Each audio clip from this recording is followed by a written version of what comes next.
The Burdick BMW, Burdick Toyota, Burdick Lexus, and Burdick Ford Syracuse football postgame show. Presented by Hides of Liverpool and Charles Heating and Air Conditioning, Plumbing and Electrical. Here's your host, Seth Goldberg.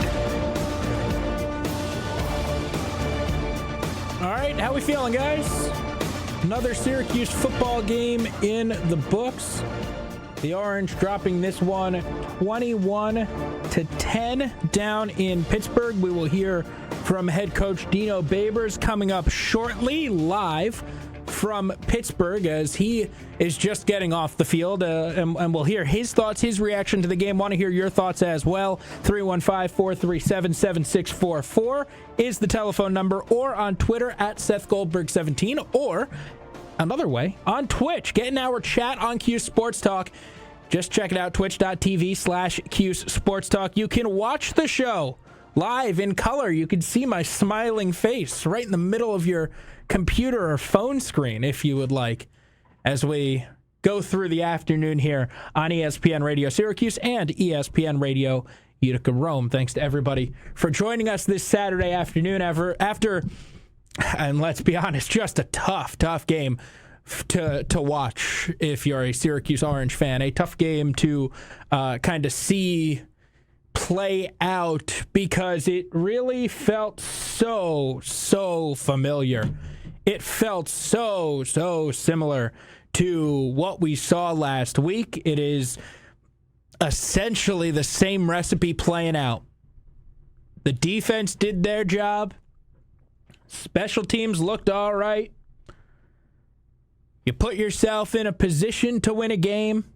You had your opportunities, and you couldn't cash in. You couldn't cash in any of those opportunities. Couldn't cash in any of those chips. And the more you watch it, the more you see it, the more frustrating it's going to get. At least in my opinion. Because it's just hard to watch the same thing over and over and hope for something different, hope for a different outcome. But that's where we are. That's where we are. We're watching the same things over and over. We're seeing the same problems out of the offense. We're seeing the same performance out of the defense. This week, the defense was even better than they were last week.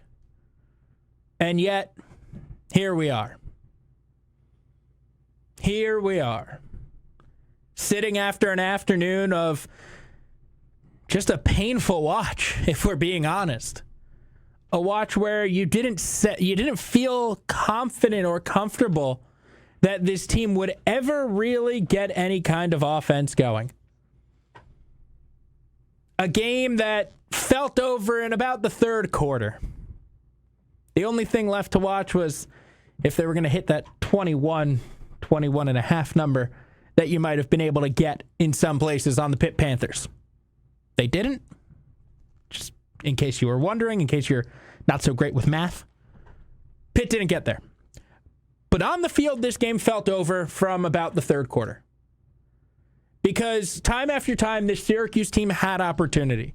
This team had chances and did absolutely nothing with them. You start a drive at the 14-yard line. The 14-yard line. You can't do anything more than kick a field goal. You get other drives in enemy territory to start the possession. Can't do anything with them. It's just not a recipe for success in any way, shape, or form. And it's not going to win you games. This Syracuse offense needs something different. This Syracuse offense needs some kind of change, and I don't know what that change is. I don't know how it happens, and I don't know how this offense gets kick-started. But it's got to get kick-started somehow. There's got to be a change coming somewhere. Because right now, this offense, this performance, this is not it. This is not it. And I go back to something that I said Friday on the show. Something that Steve Infanti and I talked about with this team. You come into the season, you're playing a top 25 team in UNC. Okay, you're not going to win that game. You come into the season week 2, you're playing a team that moved into the top 25, Pittsburgh. You're probably not winning that game. And so even from the outset of the year, you probably thought that they were going to go 0-2. So how disappointed can you be if your team does in fact go 0-2 after expecting them to go 0-2? And to me, the answer is not, I'm disappointed that they're going 0-2. It's not, I'm disappointed that they are 0-2. Again, expected. Thought this was going to happen. Thought that they were a 4-7 at best 5-6 team this year. I thought that 4 wins would have been a pretty good accomplishment, given that you're playing almost entirely ACC games this year.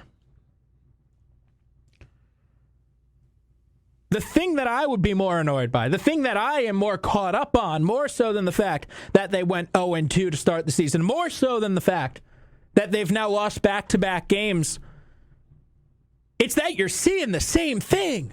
Those games are carbon copies of each other. Those games are just the same. Opportunities blown. Short fields not taken advantage of. A defense that plays well after putting in a completely new system and a completely new formation and completely new terminology. And they come out and play well. And special teams comes out and they play well. You get good, you get positive yardage out of your punting game. You're doing enough kicking. The unit that's letting you down time after time, and it's amazing to say this, given what the whole Dino Babers hire and experience was supposed to be about. The unit that's letting you down time after time is this offense.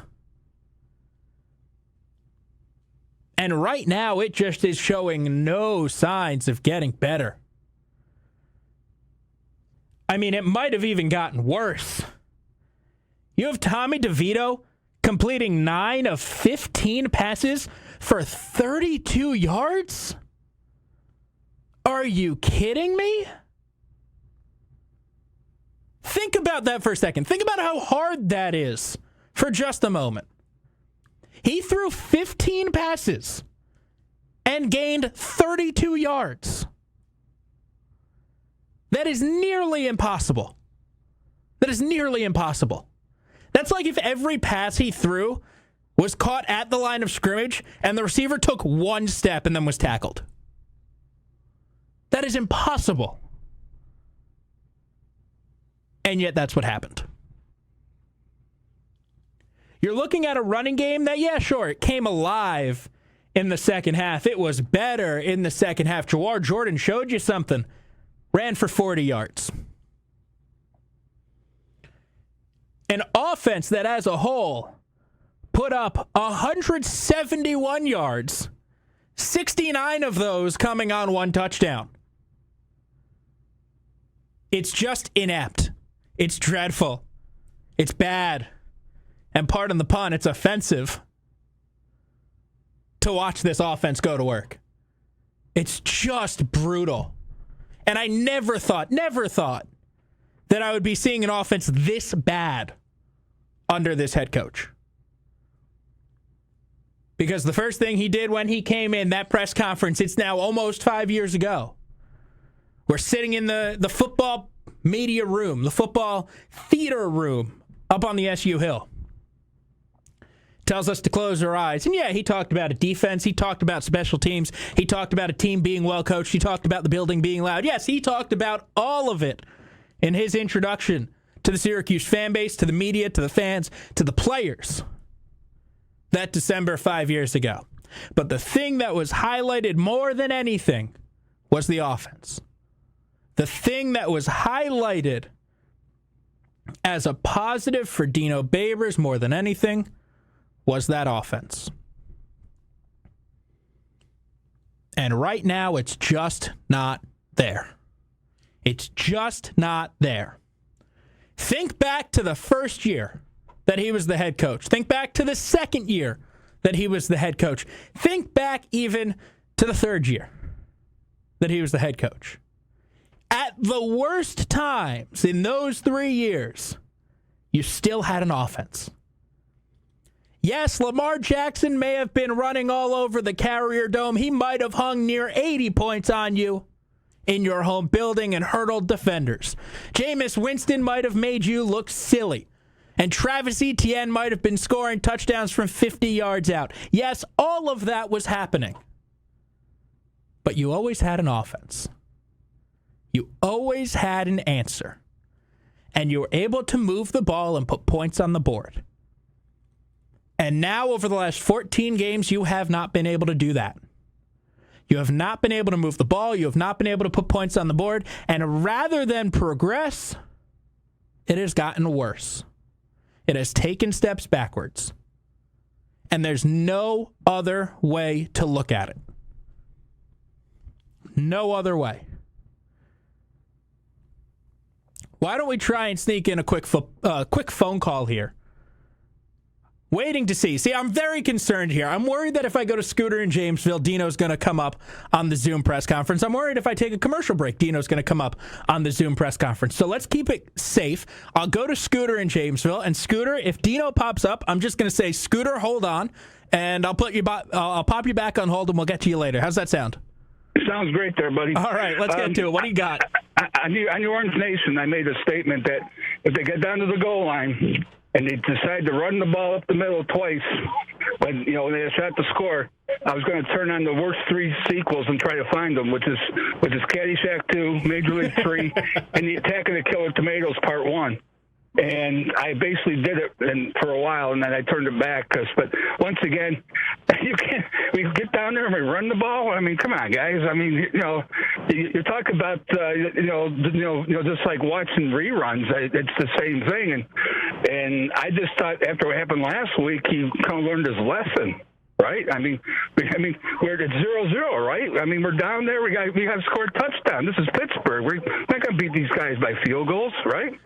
No, I'm with you, and what I'm imagining you're talking about, and Scooter, feel free to correct me if I'm wrong. Are you talking about when they ran a quarterback draw with Tommy DeVito and then promptly took him out of the game and ran a quarterback draw with the backup quarterback, who's an even worse runner than Tommy DeVito? Well, the first drive they had to sell for a field goal, right? Didn't they get down? Wasn't it second with 2, and then it was 3rd and 2, and they ran the same 2 plays inside, and then once again, if we have no offensive line, we can't move people off the line on a regular basis.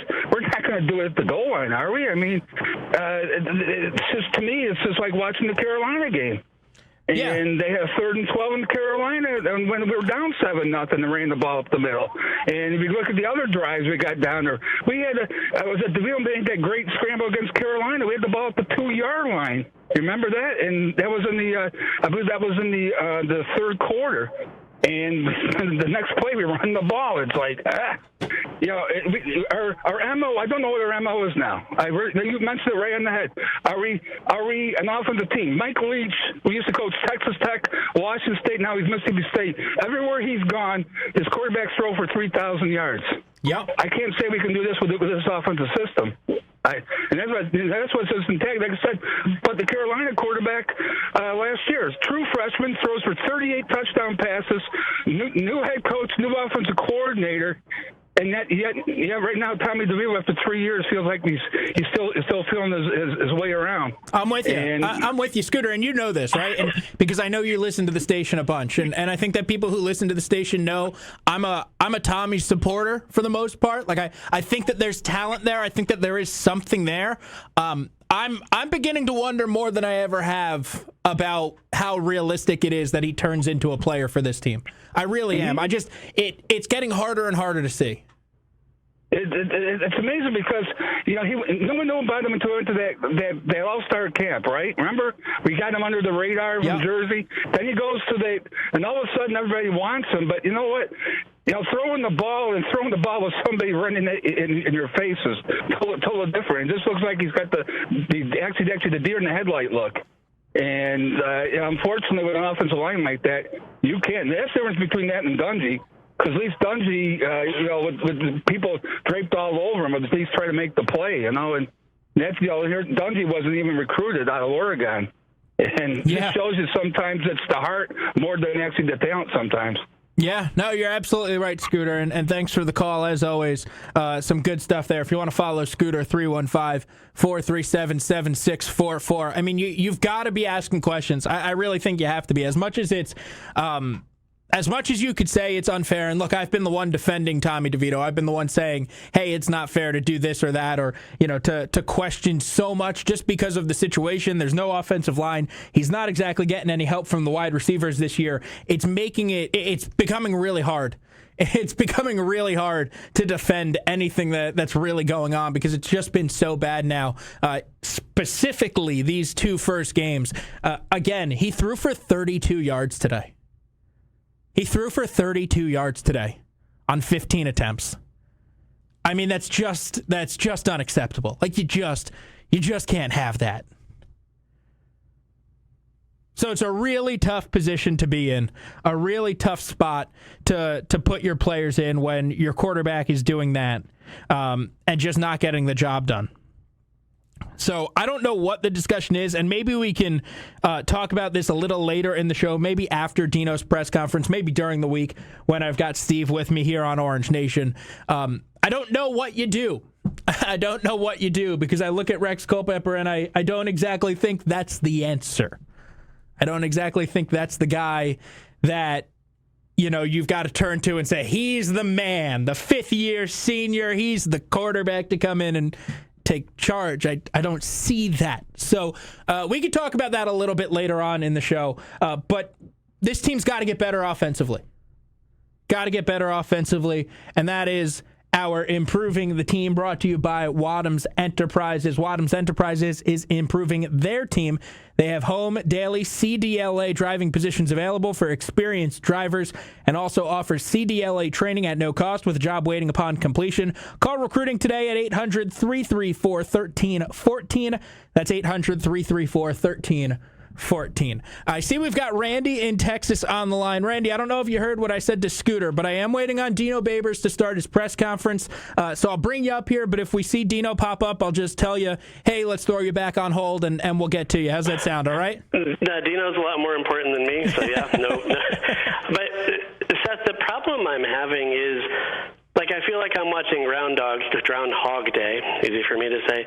What are the fixes on offense, man? Do you have any idea? Is it the line? Is it DeVito? Lines take a while to develop. I'll be quiet and listen here. There doesn't seem to be an easy answer here. Yeah, I think that's the problem. And that's a little bit, Randy, what I was saying off the top, is that today's game felt so similar to last week's game, didn't it? I mean, it felt like like a repeat in so many ways. And to your question, I don't know what the answer is. I wish I had a good answer, but to me, it starts with the line, and then if the line is better, you see if Tommy is any better. But, there's so much going on that I think you've just got to ask questions about everything at this point. It's so hard for me to look and say that, there's anything on that offense that is safe. Well, yeah, except the quarterback draw, and that doesn't even seem to work either. I'm being funny. But let's call the quarterback draw. We got nothing else. But I don't know. I think it might be the line, and the thing that worries me, it takes a while for linemen to develop. You're not going to bring free agents in. Yeah. So, well, and they tried, right? Like they tried to bring in Chris Bleich, and he didn't get the immediate eligibility, and he can't play. So can he play next year then? I mean, if he chooses to stay, is that? Yes. Okay, so maybe there's some hope there. But I don't know. I wish I had something more for you, but I just look at this and go, what's the fix? And I guess, well, the coaches have the same problem. These aren't idiots, I don't think. Yeah, I'm with you there. I think they know what they're doing to some extent. And Randy, I appreciate the call. As always, if you want to join the show, 315-437-7644. But I think he's absolutely right. The offensive line is so difficult to fix. And we talked about this at some point during the week. But, the idea that you just bring guys in and they play right away and things are better is so difficult because it's just not realistic. It's not realistic. You look at Kadir White and he comes in, 4-star recruit, big dude, has the body, can do it all. Just unable to really get things going as far as, playing time and finding a spot on this team. I said I was concerned about taking a break and we would have Dino Babers' press conference pop right up, but we're a little behind on a break. So let's hit a commercial break. We'll come back. Hopefully we'll have Dino for you then, and we'll keep rolling on the postgame show here on ESPN Radio.